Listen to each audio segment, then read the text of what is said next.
రామ్దేవ్కు చెందిన పతంజలి ఆయుర్వేద సంస్థకు ఢిల్లీ హైకోర్టు కీలక ప్రశ్నలు సంధించింది.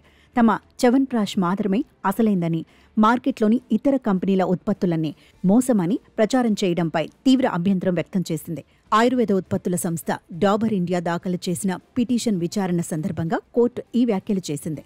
జస్టిస్ ప్రతీక్ జలాన్ నేతృత్వంలోని ధర్మాసనం ఈ తీర్పును వెలువరించింది.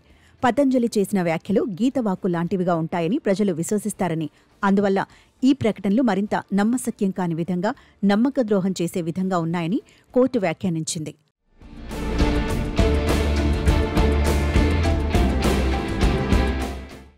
డాబర్ ఇండియాతో పాటు మార్కెట్లోని ఇతర చ్యవన్ప్రాష్ బ్రాండ్లను కూడా కించపరిచేలా ఉన్న ప్రకటనలను 48 గంటల్లో తొలగించాలని పతంజలిని ఆదేశించింది.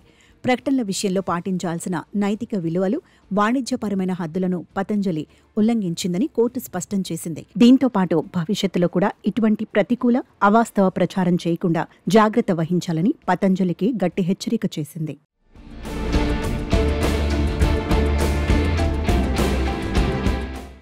మీరు మీ ఉత్పత్తులను ఉత్తమమైనవిగా ప్రచారం చేసుకోవచ్చు, కానీ ఇతరుల ఉత్పత్తులను మోసమని వర్ణించడం న్యాయ విరుద్ధమని కోర్టు తెలిపింది. పతంజలి వ్యాఖ్యలు కేవలం అతిశయోక్తి పరిధిలోకి రావు. అవి స్పష్టంగా ఇతరుల వ్యాపారాన్ని దెబ్బతీసే ప్రతికూల ప్రచారంగా ఉన్నాయన్నారు. విశ్వసనీయతకు, యోగా గురువుగా ఉన్న స్థానానికి అనుగుణంగా పతంజలి వ్యవహరించలేదని కోర్టు అభిప్రాయపడింది. ఈ తీర్పుతో ఆయుర్వేద మార్కెట్లో పోటీ పడే సంస్థలు ప్రకటనల విషయంలో అనుసరించాల్సిన హద్దులను, న్యాయపరమైన పరిమితులను ఢిల్లీ హైకోర్టు స్పష్టం చేసింది. డాబర్ తరపు న్యాయవాదులు కోర్టు ఆదేశాలను స్వాగతించారు. పతంజలి ఈ విషయంలో పైకోర్టుకు వెళ్లే అవకాశాలున్నాయి.